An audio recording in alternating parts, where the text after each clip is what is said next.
أعوذ بالله من الشيطان الرجيم بسم الله الرحمن الرحيم الله أكبر كبيرا والحمد لله كثيرا وسبحان الله بكرة وأصيلا سبحان الله وبحمده سبحان الله العظيم الصلاة والسلام على رسول الله وعلى آله وصحبه أجمعين اللهم أرنا الحق حقا وارزقنا اتباعه وأرنا الباطل باطلا وارزقنا اجتنابه برحمتك یا ارحم الراحمین۔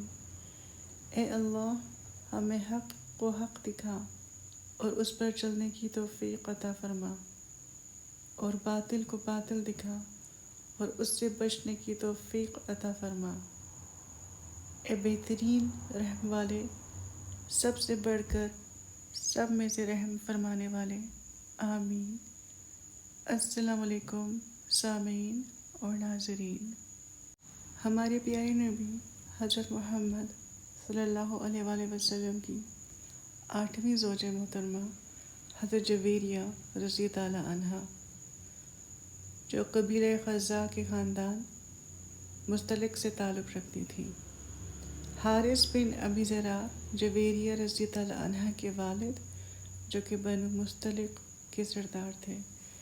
اصل میں حضرت جویریہ رضی تعالی عنہ کو جو نام ہے وہ بیرہ تھا، لیکن آپ صلی اللہ علیہ وآلہ وسلم نے بدل کر جویریہ ان کا نام رکھ دیا، کیونکہ ان کے نام میں بدفعلی کا عنصر زیادہ نمایاں تھا۔ حضرت جویریہ رضی تعالی عنہ کا پہلا نکاح اپنے ہی قبیلہ میں مصافع بن صفوان سے ہوا تھا۔ حضرت جویریہ رضی تعالی عنہ کے جو والد تھے اور ان کے جو شوہر تھے مصافع، دونوں اسلام کی بدترین دشمن تھے۔ چنانچہ حارث نے قریش کو اشارے سے یا خود سے مدینہ پر حملہ کی تیاریاں جو ہیں وہ کرنی شروع کر دی تھی۔ جب نبی کریم صلی اللہ علیہ وسلم کو یہ خبر ملی کہ حارث جو ہے وہ حملہ کرنے کی کوشش کر رہا ہے، تو مزید تحقیقات کے لیے آپ صلی اللہ علیہ وسلم نے بریدہ بن حصیب اسلمی کو روانہ کیا۔ جب وہ گئے، وہاں پہ جانچ پڑتال کی اور واپس آ کر خبر کی تصدیق کی، تو آپ صلی اللہ علیہ وسلم نے صحابہ کو حکم دیا کہ وہ تیار ہیں، اپنی تیاری کو مکمل کر لیں۔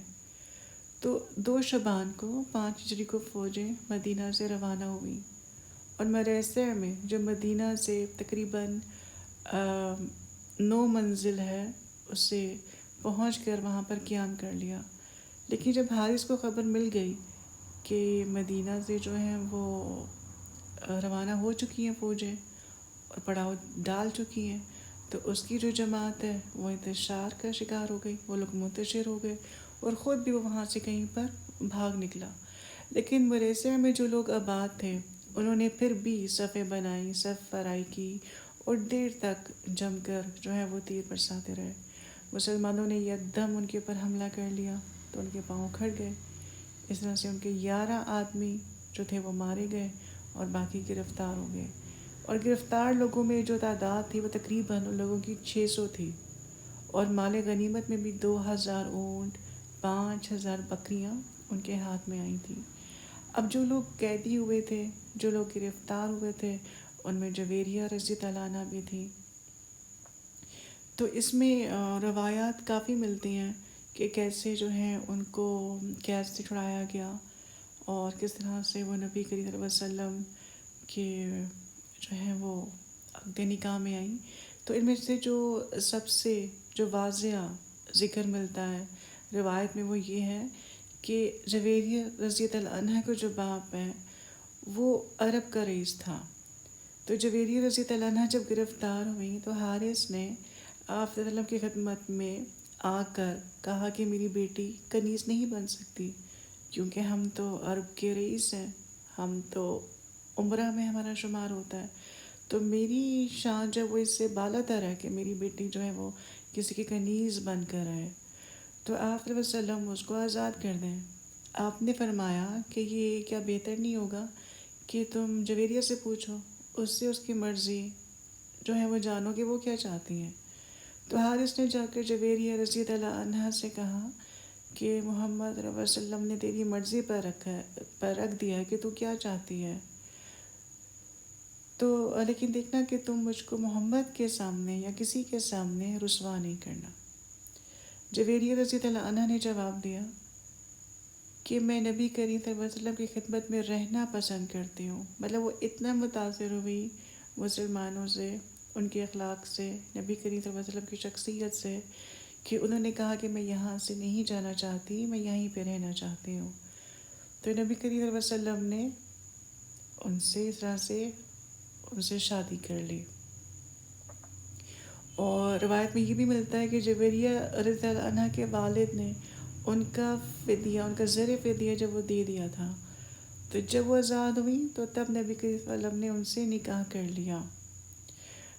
جویریہ رضی اللہ عنہ کہ اس نکاح کے بعد جو بھی جنگ کے قیدی تھے، جتنے بھی فوج کے اسیران تھے، وہ سب رہا کر دیے گئے، کیونکہ حضرت جویریہ رضی اللہ عنہ جو ہے وہ مسلمان ہو گئی۔ اور جو ان کے تواسط سے کیا ہوا کہ جو بنی مستلق کے سینکڑوں جو گھرانے تھے، جب ان کو مطلب آزاد کر دیا گیا تو وہ بھی جو ہے ان کی اتنے متاثر ہوئے کہ وہ بھی مسلمان ہو گئے۔ تو حضرت جویریہ رضی اللہ عنہ کی جو شخصیت تھی وہ بہت ہی موزوں اور بہت ہی وہ خوبصورت تھی۔ عائشہ رضی اللہ عنہ کہتی ہیں کہ حضرت جویریہ رضی اللہ عنہ بہت شیریں مزاج اور معتدل مزاج کی خاتون تھی، انہیں کسی نے بھی نہیں دیکھا تھا، اور اتنی باپردہ تھی کہ اس کے بعد ان کو کسی بھی غیر محرم نے ان کو نہیں دیکھا تھا۔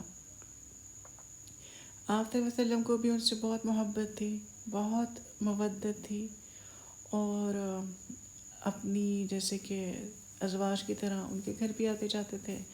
ایک مرتبہ جب ان کے پاس تشریف لے گئے تو فرمایا کہ کچھ کھانے کو ہے، تو جواب میں جویریہ رضی اللہ عنہ نے فرمایا کہ میری کنیز نے صدقے کا گوشت دیا تھا، وہی رکھا ہے، اور اس کے سوا تو کچھ بھی نہیں ہے۔ نبی کریم صلی اللہ علیہ وسلم نے فرمایا کہ اچھا تم اسے اٹھا لاؤ، کیونکہ صدقہ جس کو دیا گیا تھا اس کو تو وہ پہنچ چکا۔ حضرت جویریہ رضی اللہ عنہ نے بہت سی احادیث بھی روایت کی ہیں، جن میں سے کہ 7 احادیث کو امام بخاری نے روایت کی ہے اور امام مسلم نے بھی روایت کی ہے۔ اس کے علاوہ ابو داؤد میں، ترمذی میں، نسائی میں، ابن ماجہ میں بھی انہوں نے بہت سی احادیث نبوی کو جو ہے وہ روایت کیا ہے۔ صحیح مسلم کی ایک حدیث جس کو حضرت جویریہ رضی اللہ عنہ نے روایت فرمایا، بیان کرنا چاہوں گی۔ بہت ہی خوبصورت حدیث ہے کہ جس پہ حضرت جویریہ رضی اللہ عنہ نے فرمایا کہ میرے گھر سے نبی کریم صلی اللہ علیہ وسلم فجر کے وقت جب روانہ ہوئے تو میں نماز ادا کر رہی تھی۔ نبی کریم صلی اللہ علیہ وسلم جب واپس لوٹے، مطلب نماز ادا کر کے فارغ ہو کر جب واپس لوٹے تو مجھے وہیں بیٹھا پایا کہ میں وہیں بیٹھ کے نماز کے بعد جو میں اذکار کر رہی تھی، عبادت کر رہی تھی، تسبیحات کر رہی تھی، میں ان میں مصروف ہوں۔ تو اللہ کے رسول صلی اللہ علیہ وآلہ وسلم نے فرمایا کیا تم ابھی بھی اسی حالت میں بیٹھی ہو جیسے میں تمہیں فجر میں چھوڑ کر گیا تھا؟ میں نے جواب دیا جی ہاں۔ اس پر اللہ کے رسول صلی اللہ علیہ وآلہ وسلم نے فرمایا میں نے 4 کلمات پڑھے ہیں، 3 بار، مطلب 4 کلمات ہیں جن کو میں نے 3 بار ادا کیا ہے۔ تو اگر یہ کلمات تولے جائیں ان کلمات سے جو تم نے ادا کیے ہیں تو وہ پھر بھی میرے کلمات ان سے بہت افضل، اجر میں بہترین ہیں، عمدہ ہیں۔ اور وہ کلمات کیا ہیں؟ سبحان اللہ و بحمدہ عدد خلقہ و رضا نفسہ و زینت عرشہ و مداد کلماتہ، کہ ان کلمات میں اللہ تعالیٰ کی تعریف، اس کی تمجید، اس کی جو اللہ تعالیٰ کی خصوصیات ہیں، اس کی جو بڑائی ہے، اس کا ذکر ملتا ہے۔ کہ اللہ تعالیٰ پاک ہے اور ساری تعریفیں اللہ کے لیے ہیں، اس کی مخلوقات کی تعداد کے برابر اور اس کی رضامندی کے مطابق اور اس کے عرش کے وزن کے مطابق اور اس سیاہی کے برابر جو اس کی تعریفوں کے الفاظ لکھنے میں استعمال ہوتی ہے۔ عمدہ الفاظ جو نبی کریم صلی اللہ علیہ وسلم نے، انہوں نے اپنا جو عمل تھا، جو اپنی سنت تھی، حضرت جویریہ رضی اللہ عنہ کے توسط سے امت مسلمہ تک پہنچایا۔ تو ایسا عمدہ کردار تھا ان ازواج مطہرات کا کہ ان کو نبی کریم صلی اللہ علیہ وسلم کا ساتھ نصیب ہوا۔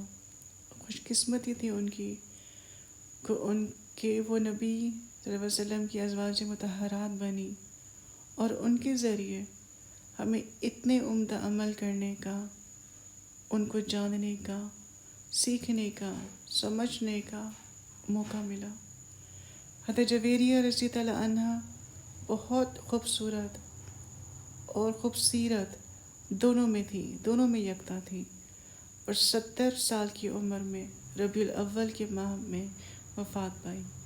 مدینہ منورہ کے جو گورنر تھے مروان بن الحکم، انہوں نے ان کی نماز جنازہ پڑھائی اور آپ کو جنت البقیع میں دفن کیا گیا۔ اللہ تعالیٰ سے امید کرتے ہیں، اللہ تعالیٰ سے دعا کرتے ہیں کہ اللہ تعالیٰ ہمیں اپنی ماؤں کے، ازواج مطہرات کے نقش قدم پر چلنے کی توفیق عطا فرمائے، آمین یا رب العالمین۔ السلام علیکم ورحمۃ اللہ وبرکاتہ۔